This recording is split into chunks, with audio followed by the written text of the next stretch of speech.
যুবক ভাইরা, চরুষাইপুরের যুবক ভাইরা, আমার এলাকায় দিকে আমি তোমার ভাই হয়ে বলে যাই, সবসময় সময় হয় না, সুযোগও হয় না। তোমাদের পায়ে হাত রেখে বলি, জীবনটাকে এমন ভাবে বানাও, তুমি এলাকার থেকে কোথাও চলে যাইবা, মানুষ তোমাকে স্মরণ করবে। তুমি দুনিয়ার থেকে চলে যাইবা, মানুষ তোমাকে শ্রদ্ধার সাথে স্মরণ করবে। তুমি তোমার জীবনটাকে এমনভাবে কাটাও, যেমনভাবে কাটাইলে তুমি দুনিয়াতে চলে যাবে আর মানুষ তোমাকে শ্রদ্ধার সাথে তোমাকে স্মরণ করবে। কাজী নজরুলের সেই কথা মাথায় রাখো, যেদিন তুমি এসেছিলে ভবে, কেঁদেছিলে তুমি, হেসেছিল সবে, এমন জীবন করো হে গঠন, মরিলে হাসিবে তুমি, কাঁদিবে ভুবন।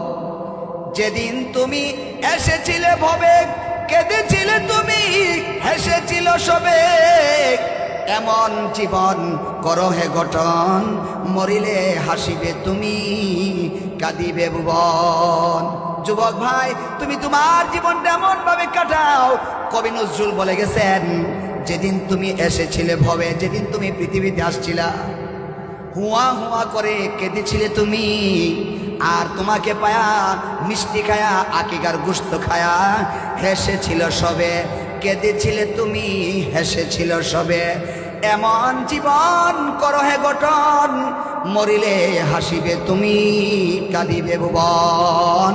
তুমি তোমার জীবনটাকে এমনভাবে বানাও, এমনভাবে বানাও, তুমি মরে যাইবা, কবরে যাইয়া জান্নাতের সুসংবাদ পায়া তুমি হাসবা, আর তোমাকে হারায়া এলাকাবাসী মানুষ মাতম পড়ে যাবে, এলাকাবাসী তোমার জন্য কাঁদবে, চোখের পানি ফেলাবে, আড়ালে আড়ালে তোমার প্রশংসা করে করে চোখের পানি ফেলাবে। তুমি তোমার জীবনটা এমন বানাও না। এ মুরব্বী বাবারা, আপনাদেরকে বলি, এমন আশায় থাকেন না। আল্লাহ রাসূল সাল্লাল্লাহু আলাইহি ওয়াসাল্লাম হাদিসের মধ্যে বলছেন, যদি দুনিয়া থেকে কেউ চলে যায় আর মানুষ তাকে ভালো বলে, সে জান্নাতি হয়ে যাবে, এমন একটা হাদিস আছে। তার মানে এই না সারা জীবন সুদ খাইছেন, সারা জীবন ঘুষ খাইছেন, আর জানাজার মাঠে গিয়ে একজন বলে দিবে, ভাই লোকটা কেমন ছিল, আর আপনি বলবেন, আপনারা বলবেন, হ্যাঁ ভালো ছিল। এই ভালো ভালো না, এই ভালো ভালো না। রাতের আধারে, ঘরে ঘরে, দোকানে দোকানে, রাস্তার মোড়ে মোড়ে যদি আপনাকে ভালো বলে, এটাই হলো আপনার জন্য আসল ভালো। আর নয় জানাজার মাঠে সুদখোরের বেলায়ও সবাই বলে ভালো ছিল, ঘুষখোরের বেলায়ও সবাই আওয়াজ দিয়ে বলে ভালো ছিল। সারা জীবন মানুষকে ধোঁকা দিছে, সারা জীবন ব্যবসা করছে, ভালোর সাথে মন্দ মিশাইয়া দিছে। দুধের ব্যবসা করে, দুধের ব্যবসার মধ্যে দুধের সাথে পানি মিশাইয়া দিছে, অথবা পানির সাথে দুধ মিশাইয়া দিছে। সারা জীবন মানুষকে ধোঁকা দিছে। আর এখন জানাজার মাঠে একজন দাঁড়ায়, লোকটা কেমন আছিল, আর সবাই মিললে কবে ভালো আছে। এই ভালো ভালো না, এই ভালোটা ভালো না। সারা জীবন সুদ খাইছে, এখন কেমন আছেন, আর সবাই মিললে ভালো আছি। এই ভালো ভালো না ভাই, সুদ খাইছেন সারা জীবন। আমি যদি মাঠে বলি লোকটা সুদ খাইছে, আমার সবাই মিলে মিটে দিব। এই জন্য আমারও টাকা মারছেন, আমারও আপনি আমার সাথেও খারাপ আচরণ করছেন, আমার উপর আপনি জুলুম করেছেন, কিন্তু আমি মাঠে বলে, মাঠে দাঁড়ায়ও তারপর আমাকে এই কথা বলতে হয়, লোকটা ভালো ছিল। এই ভালোটা ভালো না। প্রকৃত ভালো হন, প্রকৃত আলেম ভক্ত হন, ইমাম ভক্ত হন, ইনশাআল্লাহ দেখবেন হাসরের ময়দানে আল্লাহর আদালতে আপনি দামি হয়ে যাবেন। আপনি কবরে গিয়ে খুশি হবেন, আপনাকে হারায়া এলাকাবাসী স্বাচ্ছন্দ্য আপনার প্রশংসা করবে। এমন ভাবে চলে জীবনটা, এমন ভাবে সাজাবে।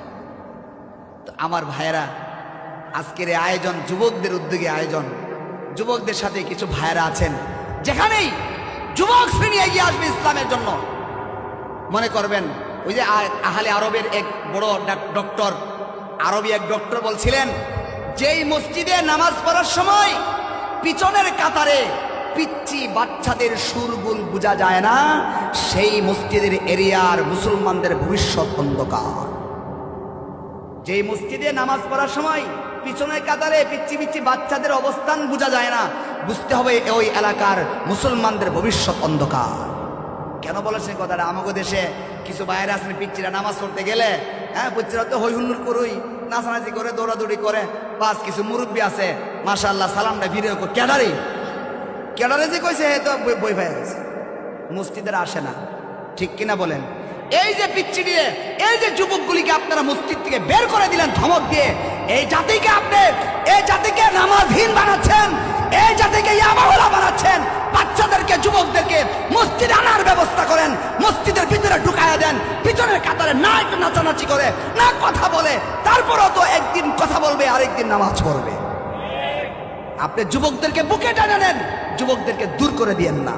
যারা ইসলামের পথে যতটুকু আসতে চাই তাকে কাছে টেনে নেন, তাকে আদর করেন, সুহাগ দেন, তাদেরকে ভালোবাসা দেন, ভালোবাসা দিয়ে যুবকদের পিছনে সময় দেন, ইনশাল্লাহ দেখবেন সমাজ সুন্দর হয়ে গেছে। আর যুবকদেরকে দূরে ঠেলে দিবেন। আমি যখন জেলে ছিলাম, আমিও তো 11 মাস জেল খেতে আসছি, আজকে জেল পাটি হই, পুরা ফুস্টারে জেল পাটি। তো ভাই, আমি জেলে থাকা অবস্থায় ব্রাহ্মণবাড়িয়ার জেলখানায় ব্যাপারে আমি যতটুকু বলতে পারি, ব্রাহ্মণবাড়িয়ার জেলখানায় আমি আমার দেখাই 80 থেকে 80 বললে কম হবে, 90% আসামি সব মাদকের আসামি। 90% আসামি মাদকের আসামি। কেউ ফিন্সি, কেউ ওই ফিন্সি নিয়ে ধরা খাইছে, কেউ ট্যাবলেট নিয়ে ধরা খাইছে, কেউ ওই ট্যাবলেট বিক্রি করতে ধরা খাইছে, কেউ ব্যবসা নিয়ে ধরা খাইছে, কেউ গাঁজা নিয়ে ধরা খাইছে। এই সমস্ত মাদক ব্যবসায়ী এবং মাদক যারা বুক করে খায়, মাদক সেবন করে, তাদেরকে ধৈরা জেলখানার ভিতরে ঢুকানো হচ্ছে। এই সমাজে তাদের সাথে আমি অনেক কথা বলছি, তারা বলে কি, হুজুর মা বাবার দায়িত্ব কিছু এটাই যে আমার জন্ম দিয়ে ছেড়ে দিবে?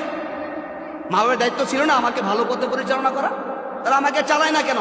আমার চাচার কি দায়িত্ব ছিল না? আমার বড় ভাইয়ের কি দায়িত্ব ছিল না? আমার এলাকার বড় ভাইদের কি দায়িত্ব ছিল না আমাকে সুস্থভাবে চালানো? আমাকে কেন গুমরার পথে ঠেলে দিল? আমাকে কেন এই অন্যায়ের পথে ঠেলে দিল? এখন আবার জেলের ভিতরে ঢুকাই দিছে। তারা কিন্তু এই কাঠগড়ায় আমাদেরকে দাঁড় করায়। এজন্য ভাইয়ের আমার, আসুন এই যুবক যারা আছে, এই যে যুবক ভাইদের গলায় গলায় মালা লাগাইছে, এদেরকে আদর করেন, এদেরকে সুহাগ দেন, এদেরকে শ্রম দেন, এদেরকে সাহস দেন, এদেরকে ভালোবাসা দেন। একদিন যুবকদের মাধ্যমে ইসলামের এমন বিপ্লব হবে যা কল্পনাও করা যাবে না ইনশাআল্লাহ। আল্লাহ তাআলা আমাদের সবাইকে কথাগুলির উপর, আমাদের যুবক ভাইদেরকে আমল করার, আমাদের সবাইকে আমল করার তৌফিক দেন সকলে বলে আমিন। যুবকদের পাশে থেকে বাকি জিন্দেগি আমাদের সবাইকে কাটাইবার তৌফিক দেন সকলে বলে আমিন। ওয়া আখিরু দাওয়ানা আনিল হামদুলিল্লাহি রাব্বিল আলামিন।